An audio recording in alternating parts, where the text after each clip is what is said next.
Hello everyone. I hope you will find at your home. Welcome back on our online educational channel of SD Senior Secondary School. Today we are going to discuss the rest part of the second chapter of your SS book. Okay. Some highest peaks of Himalayas. Some highest यानी सबसे कुछ जो highest peaks होती है चोटियाँ हिमालय की, कुछ सबसे ऊंची चोटियाँ कौन कौन सी है. In last part we have read about the how Himalayas formed, and in this part we also discussed the its peaks. Peak है माउंट एवरेस्ट. कहाँ पर है ये? नेपाल के अंदर. इसकी जो हाइट है वो कितनी है? 8,848 मीटर. नेक्स्ट है आपकी कंचनजंगा. ये कहाँ पर है? इंडिया के अंदर है और इसकी हाइट कितनी है? 8,598. नेक्स्ट है मकालू. ये नेपाल में है. इसकी हाइट है 8,481. उसके बाद है नेक्स्ट है धौलागिरी. ये भी नेपाल के अंदर है. इसकी है 8,172. नेक्स्ट है आपकी नांगा पर्वत. ये इंडिया के अंदर है. इसकी हाइट कितनी है? 8,126. उसके बाद है अन्नपूर्णा. ये नेपाल के अंदर है. इसकी हाइट है 8,078 मीटर. नेक्स्ट आपकी नंदा देवी. नंदा देवी कहाँ पर है? इंडिया के अंदर है. ये इसकी हाइट कितनी है? 7,817. उसके बाद है कॉमेट. कॉमेट भी इंडिया के अंदर है. इसकी हाइट है 7,756. उसके बाद है नामचा बरवा. नामचा बरवा ये भी इंडिया के अंदर है. इसकी हाइट है 7,756. उसके बाद है गुरला मांदता. ये नेपाल के अंदर है. ये इसकी हाइट कितनी है? 7,728. ये आपकी कुछ हाईएस्ट पीक्स हैं जो हिमालय की सबसे ऊंची चोटियां हैं. ओके. नेक्स्ट है the forts of great Himalayas are asymmetrical in nature. कहता है हिमालय जो पर्वत है उस प्रकृति मतलब उसकी जो प्रकृति है वो एक वलित पर्वत है. The core of this sport of Himalayas is composed of granite. कहता है जो हिमालय की कोर है, जो ऊपरी परत है ऑफ दिस पार्ट, इसके कहते हैं इस हिस्से की of Himalayas. Himalayas is composed of granite. वो ग्रेनाइट से बनी हुई है. ग्रेनाइट से उसकी रचना हुई है. It is perennial snow bound. और ये सदा कहते हैं सदा जो है वो बर्फ गिरने वाली नदियों से मतलब सदा इसके ऊपर बर्फ लगातार गिरती रहती है. And number of glaciers descend from this range. और बहुत अधिक संख्या में ग्लेशियर जो है इसकी श्रृंखलाओं से नीचे आती हैं. ठीक है. ओके. नेक्स्ट आपका find out the names of the glacier and passes the light in great Himalayas. यानी जो ग्लेशियर और जो कहते हैं रास्ते, पासिस यानी मार्ग जो हिमालय में से निकलते हैं, उनके नाम आपको पता लगाने के वो कौन कौन है. The name of the state where highest peaks are located. वो उस राज्य का नाम बताओ जिसमें सबसे ज्यादा ऊंची पर्वत चोटी स्थित है. तो आप यहाँ पे देख के उसको पता लगा सकते हैं कि कहाँ है, किसके अंदर है, कौन से स्टेट में है. The range lying to the south of Himadri.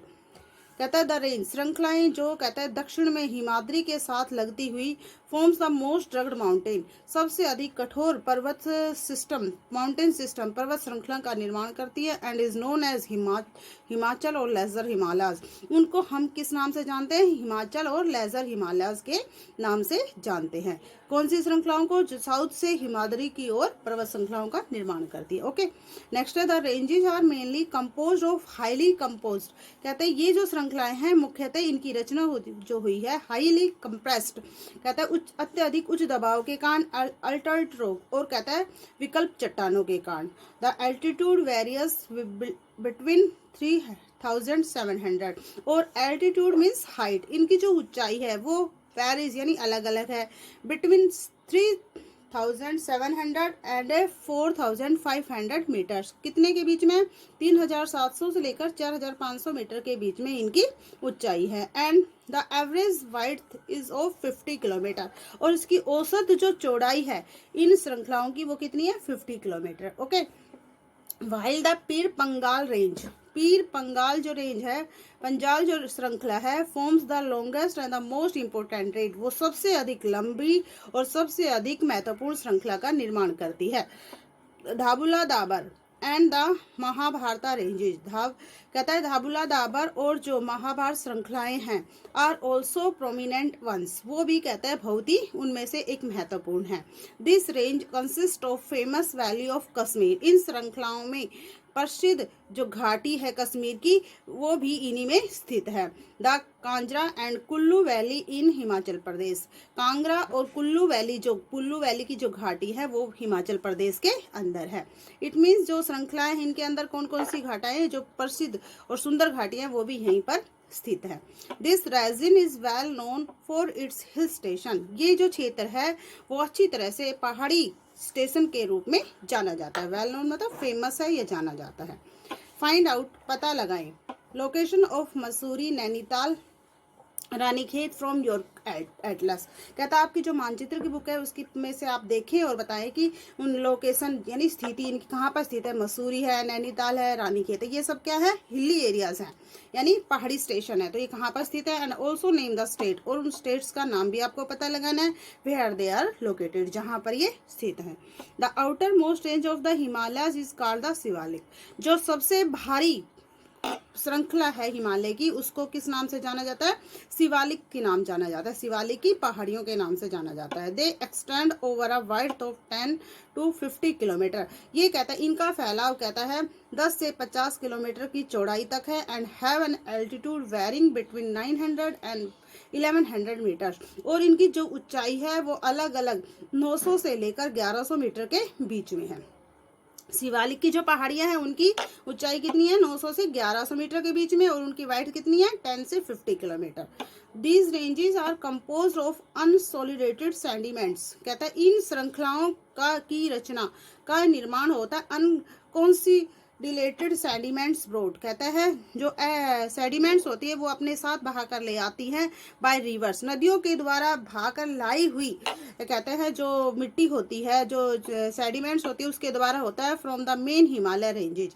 जो मुख्य श्रृंखलाओं से जो नदियां निकल कर आ रही है और जो अपने साथ बहाकर लेकर आ रही है उनसे शिवालिक का निर्माण होता है। लोकेटेड फर्दर नॉर्थ, जो आगे जाकर के फर्दर में स्थित है, मतलब नॉर्थ में आगे उत्तर में स्थित है। These valleys are covered with thick gravel. ये जो घाटियां हैं वो कहते हैं थिक ग्रेवल, घनी ग्रेवल के रूप में ढकी हुई हैं। एंड ग्रेवल एंड एल्यूमिनियम, जिसका निर्माण कहता है एल्यूमिनियम और ग्रेवल से हुआ है। द लॉन्गिट्यूडनल वैली लाइंग कहता है देशांतर रेखाएं रेखीय जो घाटियां हैं लेइंग बिटवीन लेजर हिमालयज, वो कहता है जो निम्न हिमालय है उसके बीच में स्थित है। एंड शिवालिक्स, और शिवालिक की पहाड़ियों के बीच में आर नोन एज ड्यून्स, उन्हें ड्यून्स के नाम से जाना जाता है। Who is known as dunes, जो कहते हैं जो लॉन्गिट्यूडनल वैलीज हैं जो कहाँ पर स्थित है हिमालय और शिवालिक्स के बीच में स्थित है उनको किस नाम से जाना जाता है ड्यून्स के नाम से। देहरादून, कोटी Dun and Patli Dun are some of the well known duns. कुछ फेमस डून कौन कौन सी है, कोटला डून है, देहरादून है और पाटली डून है। Okay, now besides the longitudinal division, कहता है लॉन्गिट्यूडनल जो देशांतरीय विभाजन है उसके अतिरिक्त the Himalayas have been divided on the basis of region. Himalaya जो है उसको विभाजित किया गया है on the basis of region, क्षेत्र के आधार पर। फ्रॉम वेस्ट टू ईस्ट, पश्चिम से पूर्व की ओर। These divisions have been demarcated by river valleys. इन जो विभाजन है उनको कहता है दर्शाया गया है बाय रिवर वैलीज, घाटियां नदी घाटियों के द्वारा। फॉर एग्जाम्पल, उदाहरण के लिए the part of Himalayas lying between Indus and Sutlej, कि जो पार्ट ऑफ हिमालय का जो पार्ट है like between Indus and Sutlej, जो इंडस और सतलुज नदी के बीच में स्थित है, has been traditionally known as Punjab Himalaya. उसको हम पंजाब हिमालय के नाम से जानते हैं। इट मीन्स पंजाब हिमालय के नाम से कौन सा पार्ट जाना जाता है, जो पार्ट इंडस और सतलुज नदी के बीच में है उसको हम पंजाब हिमालय के नाम से जानते हैं। But it is also known regionally as Kashmir and Himachal Himalaya, लेकिन इसको क्षेत्रीय रूप में हम कश्मीर और हिमाचलीय हिमालय के नाम से भी जानते हैं। From west to east respectively, जो कहता है पश्चिम से पूर्व की ओर है स्थित है। The part of the Himalayas lying between Sutlej and Kali rivers, कहता है हिमालय का वो हिस्सा जो सतलुज और काली नदियों के बीच में स्थित है is known as Kumaon Himalayas. Kumaon Himalaya के नाम से कौन से क्षेत्र को जाना जाता है, जो काली रिवर और सतलुज नदी के बीच में है उसे कुमाऊं हिमालय के नाम से जाना जाता है। Okay, the Kali and Tista rivers demarcate the Nepal Himalayas. Kali और जो तीस्ता नदियां हैं वो दर्शाती है द नेपाल हिमालयज, नेपाल के नेपालीय हिमालय को, and the part of lying between Teesta and Dihang river, और कुछ हिस्सा है जो इसके बीच में तीस्ता और दिहांग नदियों के, is known as Assam Himalayas, उसको आसाम हिमालय के नाम से जाना जाता है। यानी जो तीस्ता और दिहांग नदियों के बीच में है उसको कौन सी हिमालय के नाम से जानते हैं?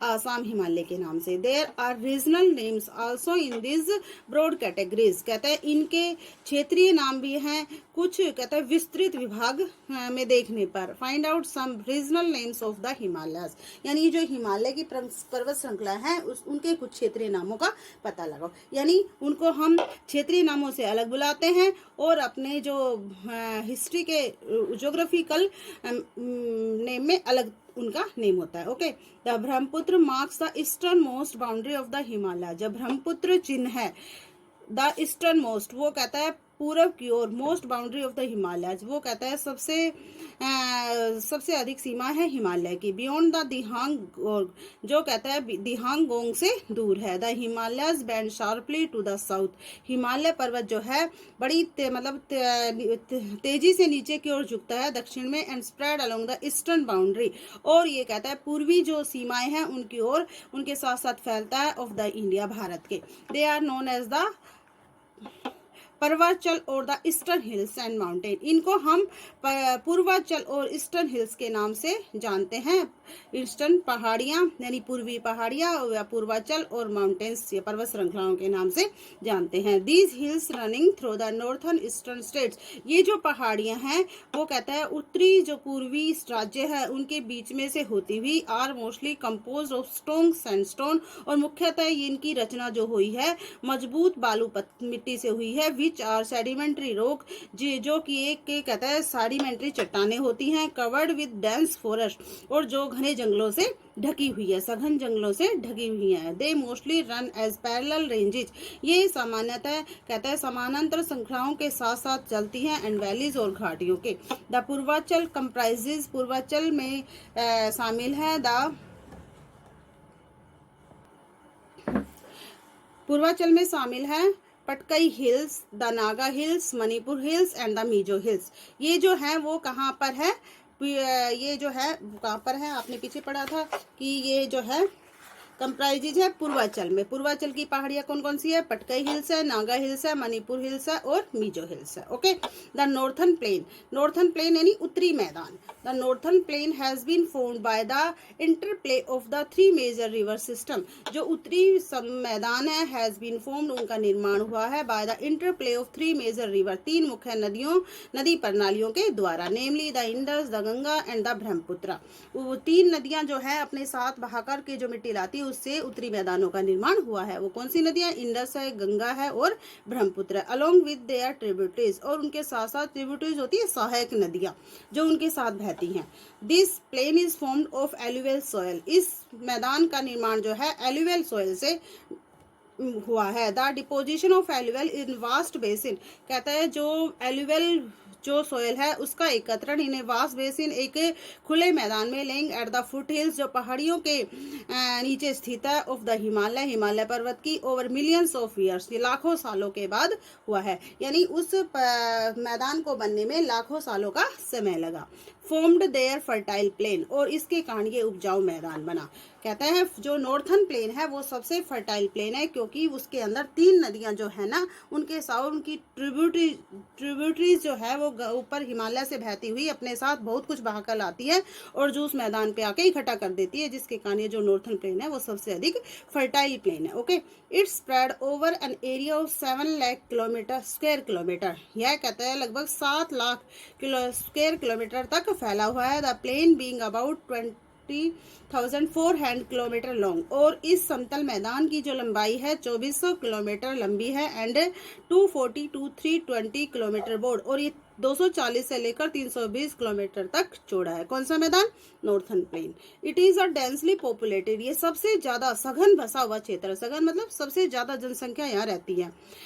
साइकोग्राफी डिवीजन यानी मनोवैज्ञानिक वितरण के तौर पर क्यों रहती है? क्योंकि ये सबसे ज़्यादा उपजाऊ है, सबसे ज़्यादा फसल यहीं पर होती है, इसलिए सबसे ज़्यादा लोग इसी क्षेत्र में रहते हैं। ठीक है, तो ये डेंसली पॉपुलेटेड है विद रिच सोयल, क्योंकि इसकी जो रिच सोयल यानी बहुत अधिक समृद्ध मिट्टी के कारण, cover combined with adequate water supply, और इसमें उचित पानी का भी वितरण है, एंड फेवरेबल क्लाइमेट और अनुकूल जलवायु के कारण, it is agriculturally a very productive part of India. यह कृषि के रूप में एक बहुत ही उत्पादक भारत का क्षेत्र है।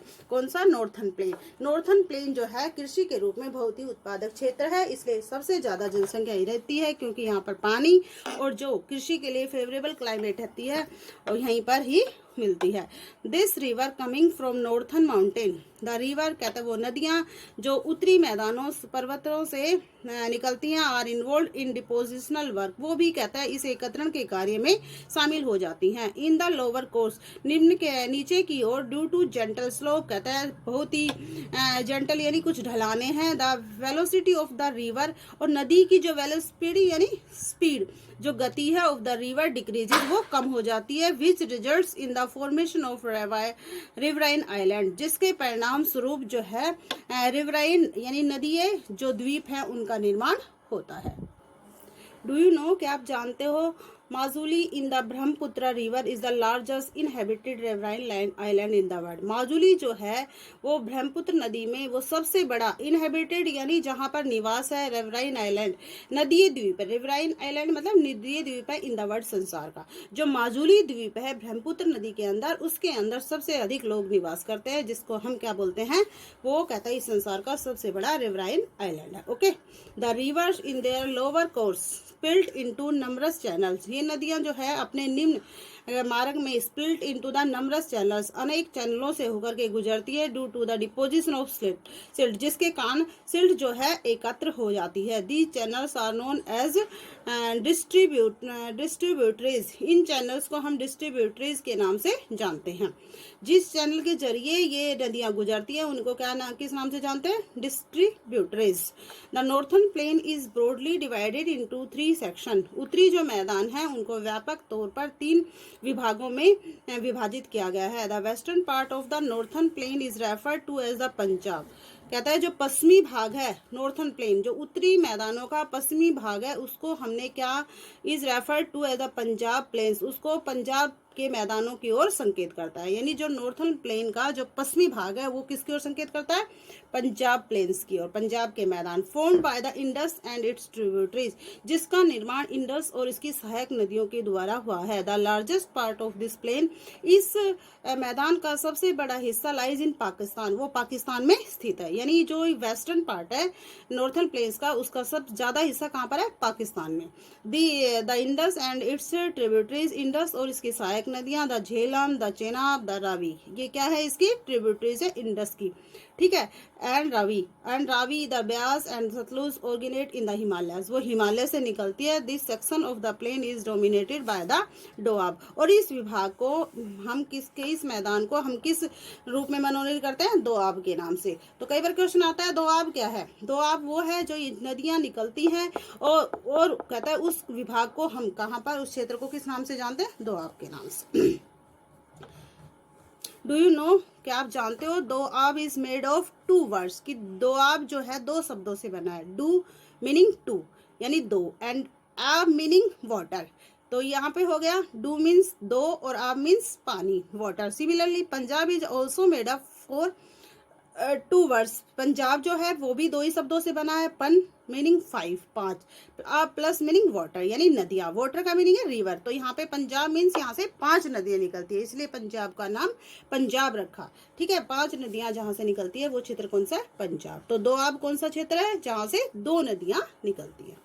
Okay, the Ganga plain extends between Ghaghar and Teesta river, Ganga जो प्लेन है, गंगा के मैदान जो है उनका फैलाव घाघर और तिस्ता नदियों के बीच में है। It is spread over the states of north India, इनका फैलाव जो है उत्तरी भारतीय राज्यों तक है। Haryana, Delhi, UP, Bihar, partly Jharkhand and West Bengal. अब आप देखना कि हम हरियाणा में रहते हैं, तो इट मीन्स हम कौन से पार्ट में रहते हैं? नॉर्थ इंडिया में।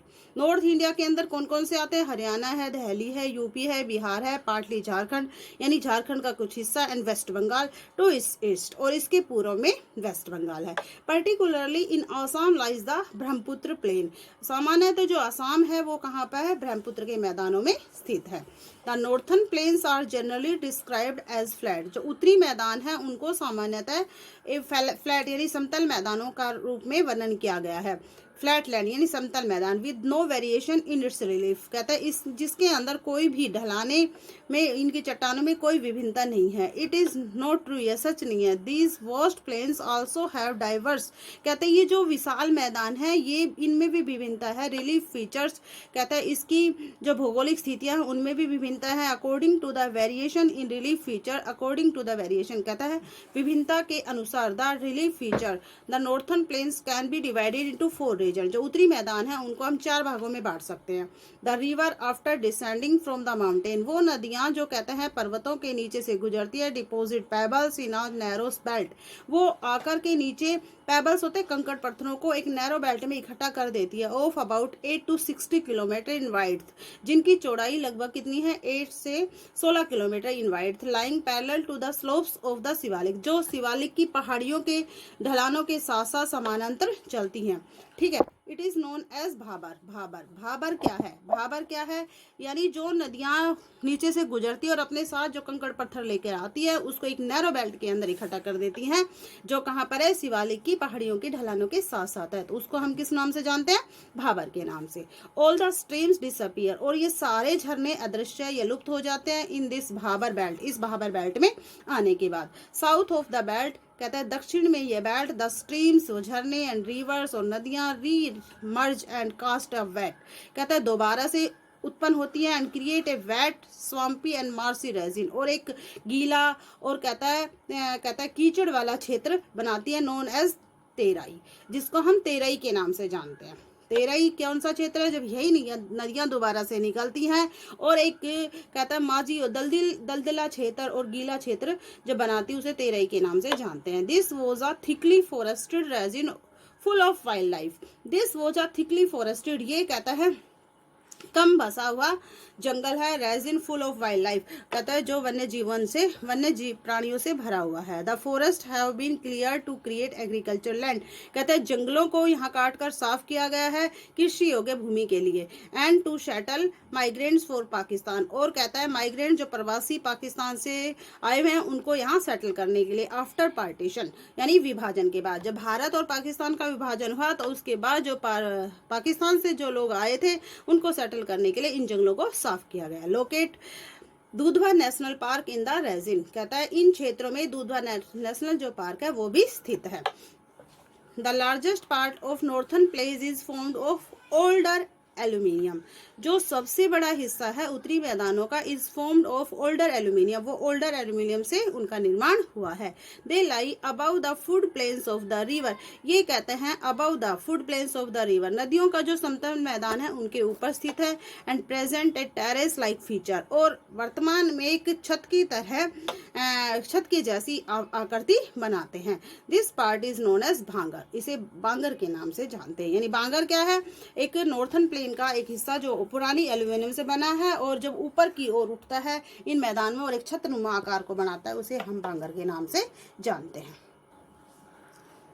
The soil in the region contains calcareous deposits locally known as kankar, कहता है ये जो मिट्टी है इन क्षेत्रों में जिसमें शामिल होती है कैल्केरियस डिपॉजिट, यानी कैल्केरियस एकत्रित होता है, स्थानीय तौर पर इसको हम कांकर के नाम से जानते हैं। The newer younger deposits of the flood plains are called khadar, तो कहता है जो नई युवा एकत्रित की हुई जो फ्लड प्लेन्स हैं, बाढ़ वाले जो मैदान है, आर कॉल्ड कहता है कादर, उन्हें हम खादर के नाम से जानते हैं। They are renewed almost every year, वो हर साल दोबारा से प्रत्येक साल प्राय नई निर्माण होती है। एंड सो आर फर्टाइल, इसलिए वो उपजाऊ होती है। दस आइडल ऑफ इंटेंसिव एग्रीकल्चर, इसलिए ये जो कहती हैं एग्रीकल्चर होता है उसके लिए अग्रणी रूप से आदर्श होती है। कौन सा, खादर जो मिट्टी होती है।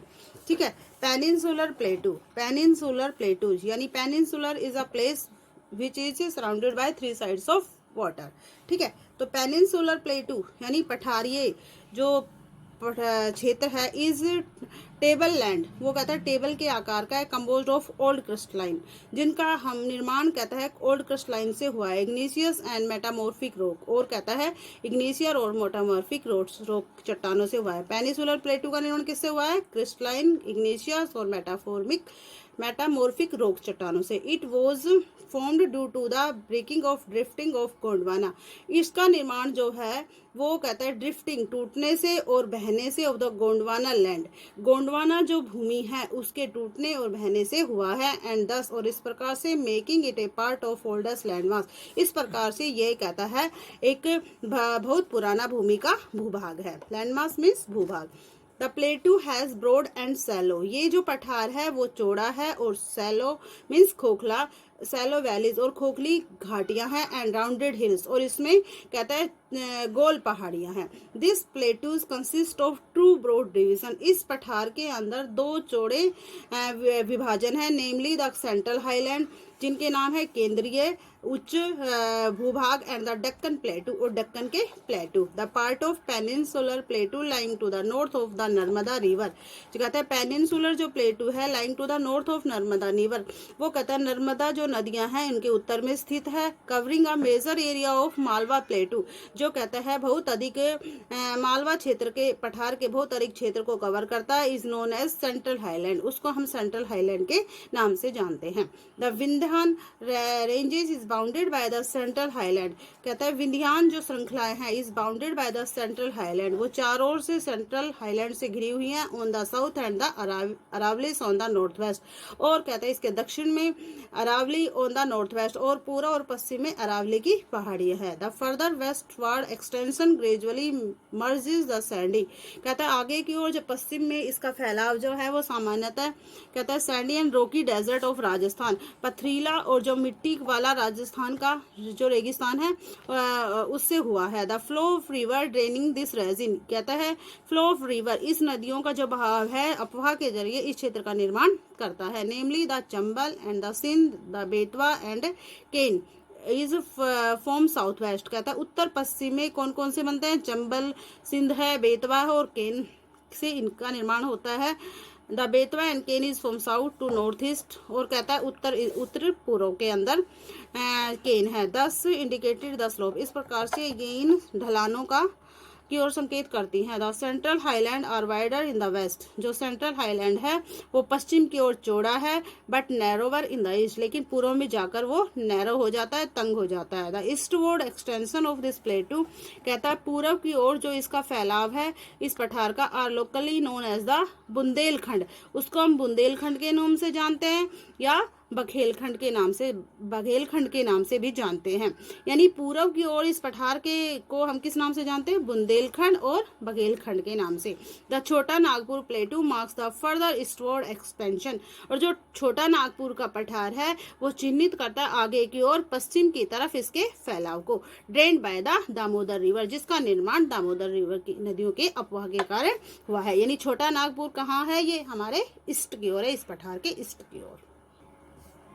The Deccan plateau is the triangular landmass, triangular यानी त्रिभुज के आकार का, कहता है जो डक्कन का पठार है उसका भूभाग जो है वो त्रिभुज आकार का एक भूभाग है।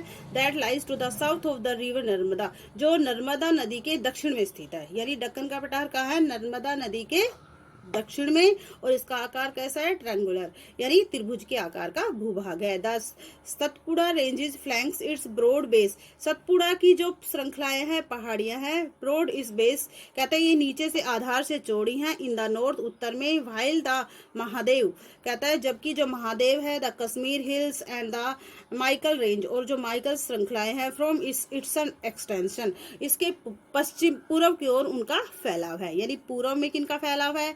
काइमोर हिल्स, महादेव और माइकल रेंज। ठीक है, locate those hills and range in the physical map of India, इस इन श्रृंखलाओं को कहता है फिजिकल जो हमारा भारतीय मानचित्र उसके ऊपर दर्शाओ। The Deccan plateau is higher in the west, जो दक्कन का पठार है वो वेस्ट की ओर ऊंचा है, एंड स्लोप जेंटली ईस्टवर्ड, और धीरे धीरे कहता है पश्चिम की ओर वो धीरे धीरे झुकता चला जाता है। An extension of the प्लेटू is also visible, और कहता है इस प्लेटू इस क्षेत्र का जो फैलाव है इज ऑल्सो विजिबल, यह हमें दिखाई देता है इन द नॉर्थ वेस्ट, पूर्व पश्चिम की ओर locally known as the Meghalaya, जिसको स्थानीय रूप से हम मेघालय के नाम से जानते हैं।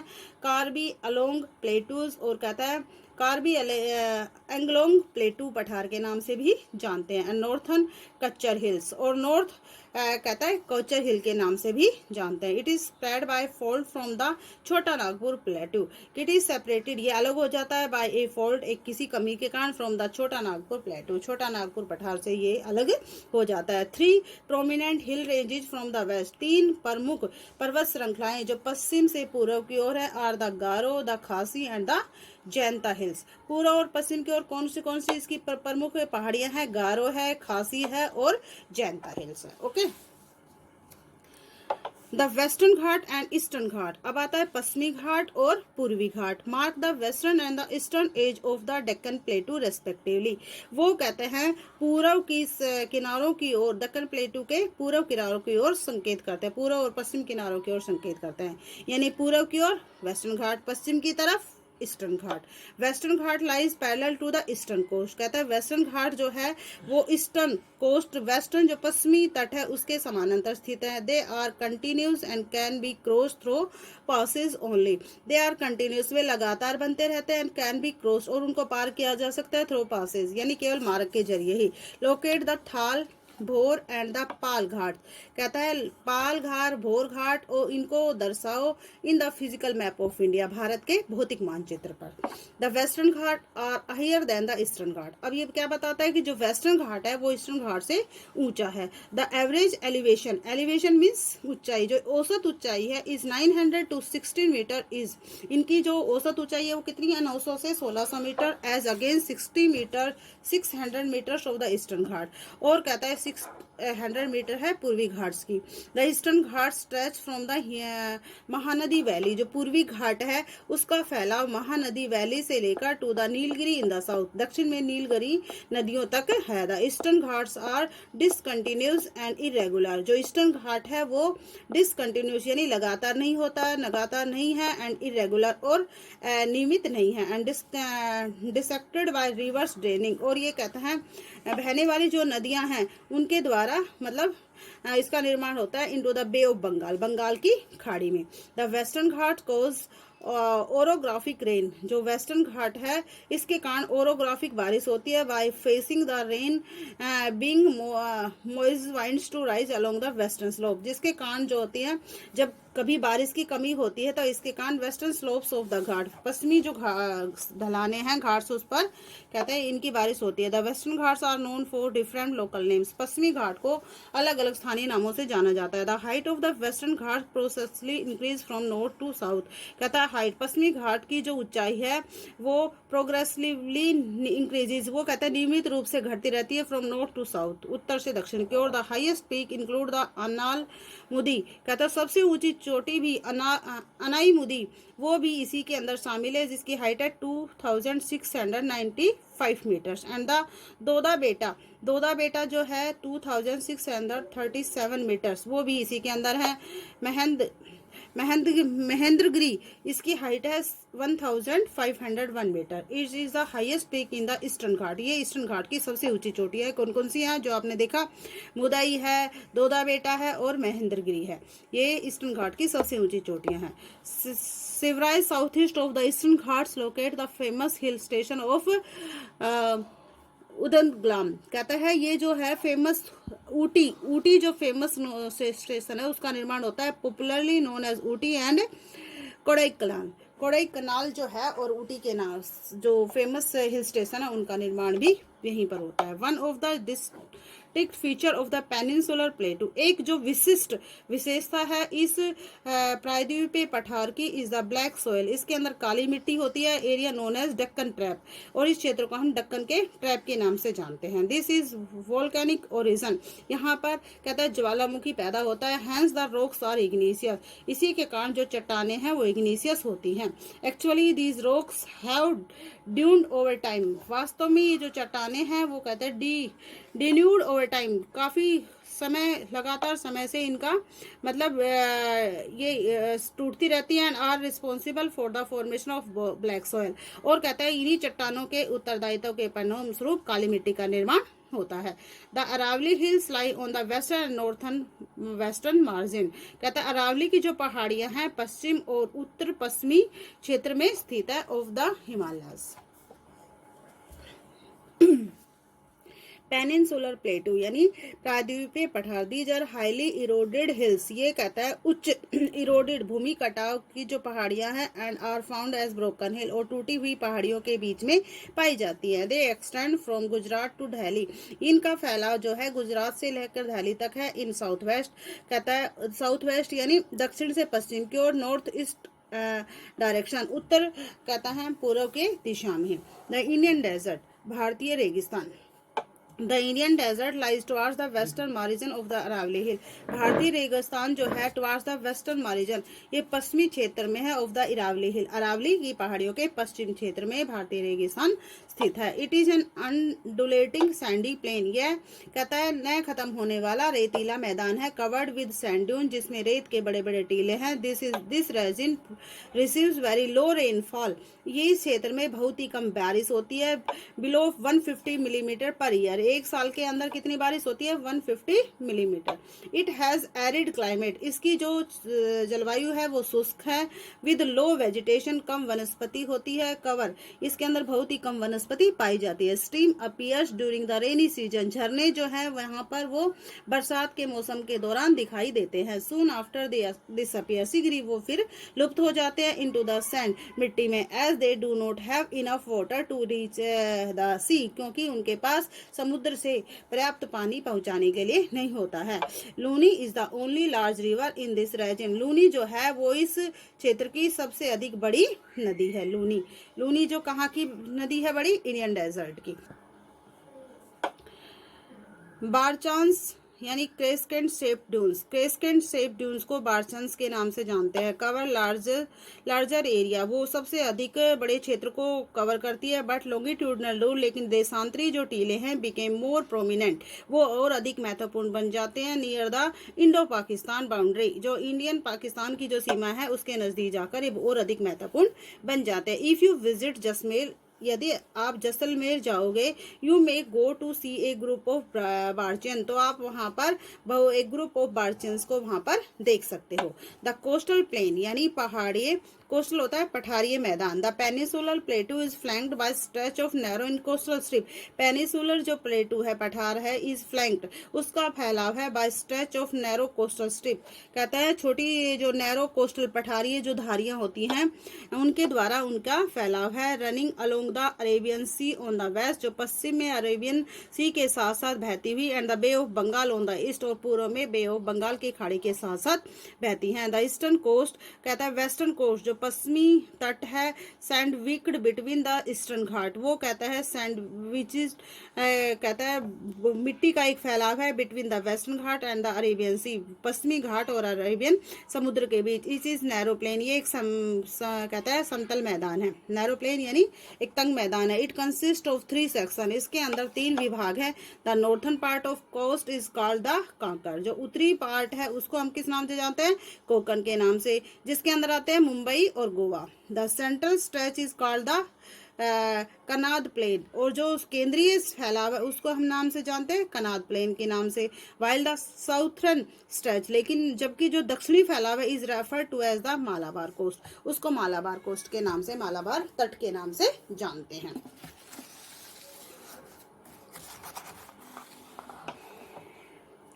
The plain along the bay of Bengal are wide, कहता है जो बंगाल की खाड़ी के साथ साथ जो मैदान है वो कहता है वाइड चौड़े हैं, एंड लेवल, और उनका जो स्तर है वो चौड़ा है। इन द नॉर्थन पार्ट, उत्तर भाग में, it is refer to as the northern Circar, इनको उत्तर में हम कहता है नॉर्थन क्रीकार के की ओर मतलब का नाम देते हैं। While the southern part it is known as the Coromandel coast, कहता है जबकि दक्षिण में इन्हीं को हम कोरोमंडल तट के नाम से जानते हैं। उत्तर में नॉर्थन क्रीकर के नाम से जानते हैं और दक्षिण के अंदर इन्हें कोरोमंडल कोस्ट के नाम से जाना जाता है। Large rivers such as the Mahanadi, बड़ी नदियां जैसे कि Mahanadi, the Godavari, the Krishna and Kaveri have formed extensive delta.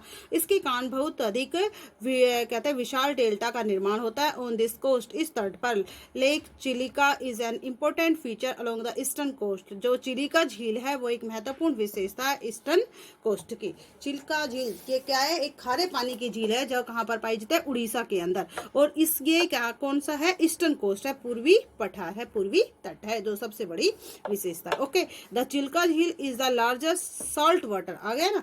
Chilka झील जो है वो खारे पानी की सबसे बड़ी झील है इन इंडिया, भारत की। It lies in slate of Orissa, यह उड़ीसा राज्य में स्थित है। To the south of the Mahanadi delta, और महानदी जो डेल्टा है, महानदी डेल्टा यानी महानदी के जो मुहाना है दक्षिण के मुहाने पर स्थित है। नेक्स्ट है आपका द आइलैंड।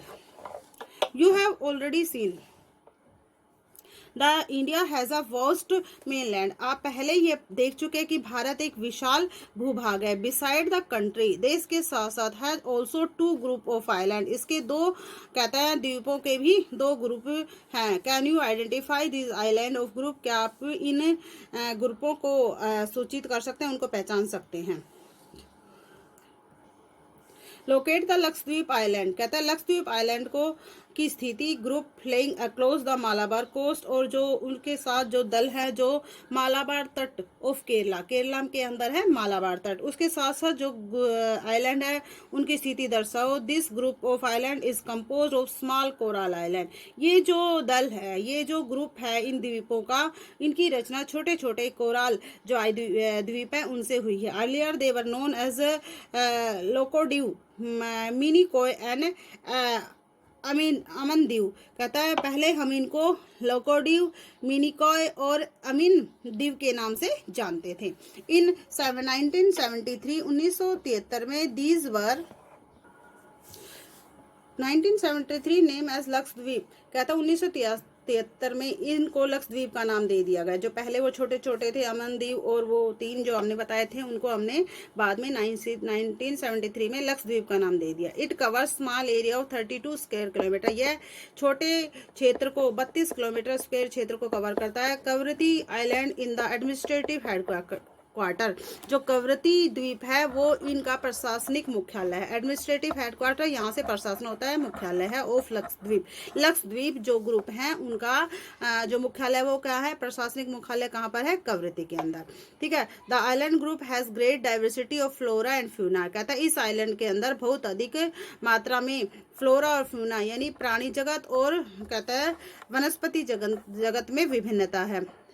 ठीक है। द पीटी आइलैंड, जो पीटी द्वीप है, विच इज इन एन अनहैबिटेड, जिसमें अभी निवास नहीं हुआ है मनुष्यों का, हैज ए बर्ड सेंचुरी, वो एक कहता है पक्षी अभ्यारण्य है।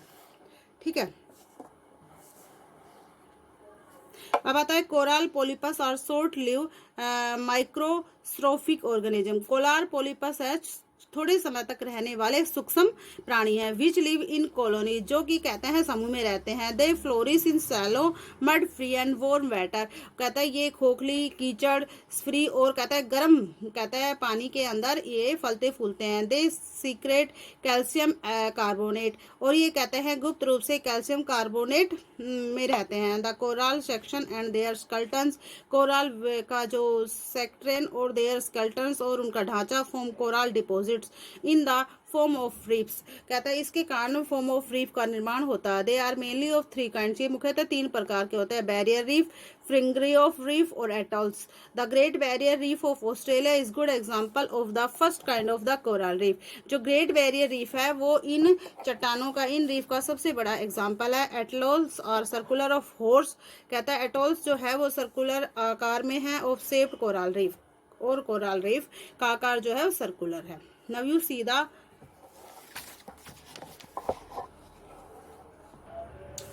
the elongated chains of island located in the Bay of Bengal। कहता है आप जो कहते हैं द्वीपों की श्रृंखला को जो बंगाल की खाड़ी में स्थित है उनकी श्रृंखला को देख सकते हैं। Extended from north to south, जो जिनका फैलाव उत्तर से दक्षिण तक है। These are Andaman and Nicobar island, ये जो है अंडमान और निकोबार द्वीप समूह हैं। They are bigger in size, ये आकार में बड़े हैं। And are more numbers and scattered, और बहुत संख्या में बहुत अधिक है और बिखरे हुए हैं। The entire group of island is divided, कहता है संपूर्ण जो आइलैंड का दल है इज डिवाइडेड, वो उनका बांटा गया है इनटू टू ब्रॉड कैटेगरीज, दो कहते हैं विशाल विभागों में।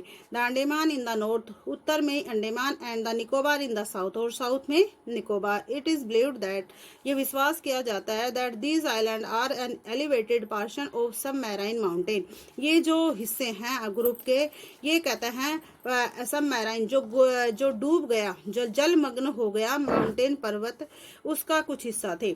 These island group are of, ये जो आइलैंड ग्रुप है, These island group are of great strategies important। इन जो द्वीप का दल है इनकी महत्वपूर्ण कहता है नीतियां हैं इंपॉर्टेंट, महत्वपूर्ण है फॉर द कंट्री, देश के लिए। There is a great diversity of flora and fauna, इनमें बहुत अधिक मात्रा में फ्लोरा फ्यूना में प्राणी जगत और वनस्पति जगत में विभिन्नता है। In this group of island too, इन द्वीपों के ग्रुप में भी।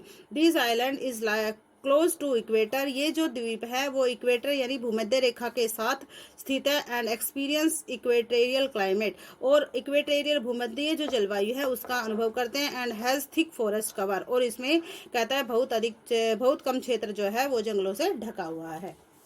डू यू नो, क्या आप जानते हैं, India is only active volcano in found on Barren Island, कि भारत के अंदर एक जो कहता है एक्टिव वोल्केनो है जो कहाँ पर बैरन आइलैंड में पाया जाता है। In Andaman and Nicobar group of island, Andaman और जो निकोबार आइलैंड का जो ग्रुप है उसके अंदर पाया जाता है।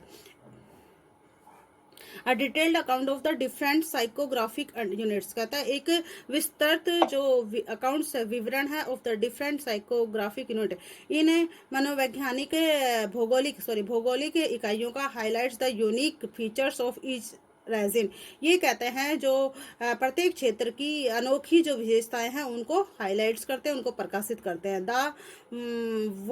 It would however be clear, यद्यपि स्पष्ट हो चुका है दैट ईच रीजन की हर क्षेत्र compliments of the other and, एक दूसरे का सहायक है। And makes the country richer in the natural resource, और कहता है देश को बहुत अधिक प्राकृतिक संसाधनों में कहता है समृद्ध बनाता है। The mountains are the major source of the water, कहते हैं पर्वत जो है वो पानी का मुख्य स्रोत है। एंड फॉरेस्ट वेल्थ, और जो कहता है वनीय संपदा का, जंगल जो वनीय संपदा है उसका।